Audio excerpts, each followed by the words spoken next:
Саламатсыңарбы балдар, бүгүнкү тема химиялык реакциялардын жылуулук эффектиси деп аталат. Балдар, бүгүнкү сабакта экзотермиялык жана эндотермиялык реакцияларды үйрөнөсүңөр. Эреже катары химиялык реакциялар энергияны бөлүп чыгаруу же сиңирүү менен жүрөт. Ошол энергиялар реакция учурунда жылуулук түрүндө бөлүнүп чыгат же сиңирилет. Демек балдар, химиялык реакция учурунда бөлүнүп чыккан жана сиңирилип алынган жылуулук санын реакциянын жылуулук эффектиси деп атайбыз. Жылуулук эффектисине жараша химиялык реакциялар экиге бөлүнөт. Экзотермиялык жана эндотермиялык реакциялар. Жылуулук Q тамгасы менен белгиленет. Жылуулук санынын бирдиги килоджоул. Реакциянын жылуулук эффектиси көрсөтүлгөн химиялык теңдемелер термохимиялык теңдемелер деп аталат. Жылуулук бөлүнүп чыгаруу менен жүргөн реакция экзотермиялык реакция деп аталат. Экзо деген сыртка, ал эми термос деген жылуулук. Мисалы, отун жана кээ бир заттар күйгөндө жылуулук бөлүнүп чыгат. Жылуулук алуу үчүн табият газдары, суюк отундар, катуу отундар колдонулат. Мисалы, табият газы метан кычкылтекте күйгөндө жылуулук бөлүнүп чыгат. 16 грамм метан күйгөндө 890 килоджоул жылуулук бөлүнүп чыгат. Ошондой эле кээ бир элементтер күйгөндө да жылуулук бөлүнүп чыгат. Мисалы, графит, көмүртек кычкылтекте күйгөндө 393,8 килоджоул жылуулук бөлүнүп чыгат экен. Ал эми күкүрт күйгөндө Менделеевдин системасынан билесиңер, күкүрттүн салыштырма атомдук массасы 32. 32 грамм күкүрт күйгөндө 297 килоджоул жылуулук бөлүнүп чыгат экен. Ошондой эле 130 грамм цинк күйгөндө цинктин оксиди пайда болот. 348 килоджоул жылуулук бөлүнүп чыгат экен. Фосфор күйгөндө фосфордун оксиди пайда болот жана жылуулук бөлүнүп чыгат. Же фосфордун атомдук массасы 31. 31ди 4кө көбөйтсөк 124 грамм. 124 грамм фосфор күйгөндө 3010 килоджоул жылуулук бөлүнүп чыгат экен. Балдар, бул жылуулук бөлүнүп чыгуу менен жүргөн реакцияны биз экзотермикалык реакция деп айтат экенбиз. Анда эмесе эндотермиялык реакцияга көңүл буралык. Жылуулук сиңирип алуу менен жүргөн реакция эндотермиялык реакция деп аталат. Мисалы балдар, температуранын таасири астында тамак аштын бузулуп кетиши, сүттүн ийирип кетиши, же болбосо мөмө жемиштердин бузулуп кетиши, булар эндотермиялык реакцияга кирет экен. Эндо деген ичке, ал эми термос деген жылуулук. Эндотермиялык реакцияга мисалы, акиташты биз ысытканда өчүрүлбөгөн акиташ кальцийдин оксиди алынат жана көмүр кычкыл газы бөлүнүп чыгат. Бул жогорку температурада жүрөт. Температураны Т тамгасы менен белгилейбиз. Башкача айтканда, кальцийдин карбонаты температуранын таасири астында кальцийдин оксиди бөлүнүп чыгып жана көмүр кычкыл газы бөлүнүп чыгып 170 килоджоул энергияны сарп кылат экен. Же болбосо башкача айтканда 170 килоджоул энергияны талап кылат экен. Ошондой эле дагы мисал келтире кетсек, азот менен суутек реакцияга киргенде аммиак пайда болот экен дагы. Бул жерде 92 килоджоул жылуулукту сиңирип алуу менен жүрөт экен. Ошондой эле суу ажыраганда суутек жана кычкылтек газдарын бөлүнүп чыгат экен дагы. Бул жерде 572 килоджоул жылуулукту сиңирип алуу менен жүрөт экен.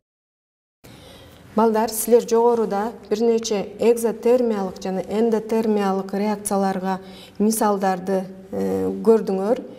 Өзүңөр таанышкандай эле, эгерде жылуулукту бөлүп чыгаруу менен жүргөн реакциялар булар экзотермиялык реакциялар деп аталат экен дагы. Ал эми карама каршы болгон жылуулукту сиңирип алуу менен жүргөн реакциялар эндотермиялык реакциялар деп аталат экен. Анда эмесе балдар, жогоруда алган маалыматтарга таянып биз виртуалдык лабораторияда тажрыйбалык иш аткарып көрөлүк. Балдар, тажрыйбалык иш аткарууда биз дихромат калийди суу менен эритип көрөбүз.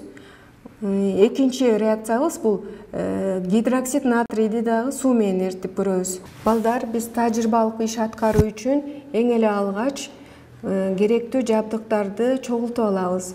Өзүңөр көрүп тургандай эле бул жерде керектүү реагенттер чогултулган, ошондой эле химиялык идиштер чогултулган, ошондой эле штатив турат, спирт шамы турат, асбест торчосу турат, ошондой эле термометр жана шпатель турат. Биз ишти аткаруу үчүн биринчи асбест торчосун шакекченин үстүнө коебуз, анан үстүнө айнек стаканды коебуз. Биздин биринчи реакциябыз дихромат калийди сууда эритүү болчу. Башкача айтканда, дихромат калий менен суунун реакциясын көрөбүз. Шпательдин жардамы менен дихроматты айнек стаканга салабыз. Бир аз өлчөмдө. Анын үстүнө дагы бир аз өлчөмдө сууну куябыз. Сууну куйгандан кийин балдар, эмнени байкап атасыңар? Газ бөлүндүбү же температура жогоруладыбы? Температурасын да өлчөп көрөлүк. Температура бул комнаталык температурадан турат. Ошондой эле бул жерде затыбыз толугу менен эрип кеттиби же эриген жокпу? Балдар, биз жөн гана сууну кошкондо толук эриген жок. Түбүндө дагы эрибеген дихромат калийдин порошогу калды. Термометрди салып көргөнүбүздө 20 градус Цельсияны көргөздү. Ал азайган да жок, көбөйгөн да жок. Эми балдар, спирт шамынын жардамы менен дихромат калийдин эритмесин ысытабыз. Isıtkanda eritmenin temperatурасы жогорулай баштады. Биз аны толугу менен эригиче ысытабыз. Толугу менен эрип бүткөндөн кийин ысытууну токтотобуз.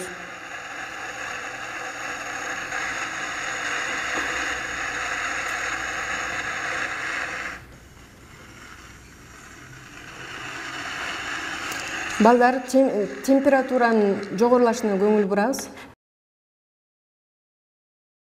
Мына балдар, эритмебиз спирт шамы менен ысыткыча толук эриген жок. Ал эми ысытканда толук эриди. Термометрдин көрсөткүчү 35 градус Цельсияны көрсөттү. Демек балдар, 35 градус Цельсияда биздин эритмебиз толугу менен эриди. Балдар, бул экзотермиялык реакциябы же эндотермиялык реакциябы? Кандай ойлойсуңар? Эритмени ысыта элек учурда температура өзгөргөн жок. Эгер экзотермиялык реакция болсо, жылуулук өзүнөн өзү бөлүнүп чыгып, эритме ысып кетмек. Термометрдин көрсөткүчү жогоруламак, бирок биз ысытканга чейин андай өзгөрүү болгон жок. Демек, бул жерде реакция жылуулукту сиңирип алуу менен жүрдү. Термометрдин көрсөткүчү эмне үчүн жогорулады? Аны биз өзүбүз ысыткан үчүн жогорулады. Болбосо балдар, бул реакцияда өзүнөн өзү жылуулук бөлүнүп чыккан жок. Демек балдар, бул эндотермиялык реакция экен. Жылуулукту сиңирип алуу менен жүрдү. Стакандын ичинде ысытканга чейин кандай процесстер жүрдү? Ошондой эле ысыткандан кийин кандай процесстер жүрдү? Анда эмесе балдар, биринчи реакцияга көңүл буралык. Isıtkanга чейин калийдин дихроматын жөн гана сууга кошкондо диссоциация жүрдү. Калийдин катионуна жана дихромат анионуна ажырады. Ал эми ысытканда дихромат толугу менен диссоциацияга учурады да, ошол эле учурда суунун молекуласын кошуп алды дагы дихромат иону хромат ионуна айланып кетти. Жана чөйрөдө суутектин катиондору топтолду. Ошол суутектин чөйрөдө топтолушунун натыйжасында дихроматтын ысыткандан кийинки эритменин чөйрөсү кычкыл болуп калды. начар кычкыл чөйрөнү пайда кылды. Биз жуулуулук берип, ошол жуулуулукту эсебинен ушундай процесс жүрдү. Балдар, бул жерде сырттан жуулуулук берилгендин натыйжасында жуулуулукту сиңирип алды. Толугу менен ээрип бүткөндө жеке эле калий жана дихромат иондору болбостон, анын ичинде хромат иондору да пайда болот экен. Дихромат жана хромат иондору экөө бирдей тең салмакта ээритмеде кармалып турат экен. Калийдин дихроматы начар электролит, ошондуктан сууда дароо иондорго ажырап кетпейт экен. Аз-аздан ажырайт экен. Ысытканда гана толук ажырады. Демек балдар, бул биз жыйынтыгында бул реакцияда биз жуулуулукту сиңирип алуу менен жүрдү деп жыйынтыктайбыз.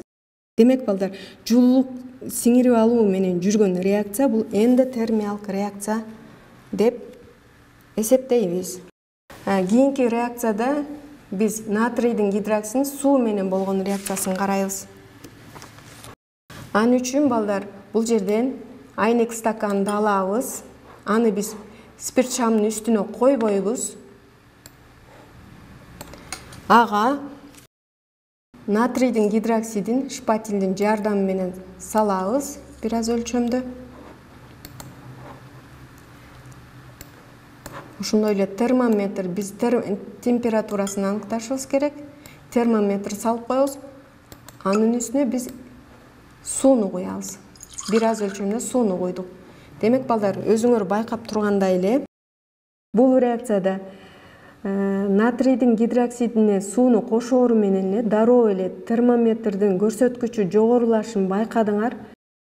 Себеби натрийдин гидроксиди сууда натрий плюс жана OH минус иондоруна толугу менен ажырап кетти. Себеби бул натрийдин гидроксиди күчтүү электролит. Бул жерде балдар, ажыроо реакциясы жуулукту бөлүп чыгаруу менен жүрүп жатат. Ошондуктан термометрдин көрсөткүчү 75 градус Цельсияга чейин жогорулады. Натрий менен гидроксиддин ортосунда байланыш үзүлгөндө энергия бөлүнүп чыкты. Натрий менен гидроксид байланыш пайда болгондо канча энергия сарпталган болсо, ал эми ошол ажыраганда, байланыш үзүлгөндө, диссоциацияланганын натыйжасында ошончо энергия жуулуулук кайра бөлүнүп чыгып жатты. Ошондуктан термометрдин көрсөткүчү 75 градус Цельсияга чейин жогорулады. Натрий менен гидроксиддин ортосунда байланыш үзүлгөндө энергия бөлүнүп чыкты. Натрий менен гидроксид байланыш пайда болгондо канча энергия сарпталган болсо, ал эми ошол ажыраганда, байланыш үзүлгөндө, диссоциациянын натыйжасында ошончо энергия жуулуулук кайра бөлүнүп чыгып жатат. Балдар, бул реакцияны биз жыйынтыктай турган болсок, реакция жуулуулук бөлүп чыгаруу менен жүрдү. Демек, бул экзотермиялык реакция деп аталат экен. Биринчи реакциябыз балдар эндотермиялык реакция болду, жуулукту сиңирип алуу менен жүрдү. Ал эми экинчи реакциябыз экзотермиялык реакция болду. Бул жуулукту бөлүп чыгаруу менен жүрдү. Балдар, бүгүнкү сабакта экзотермиялык жана эндотермиялык реакцияларды билдиңер. Көңүл бурганыңарга рахмат, саламатта болгула.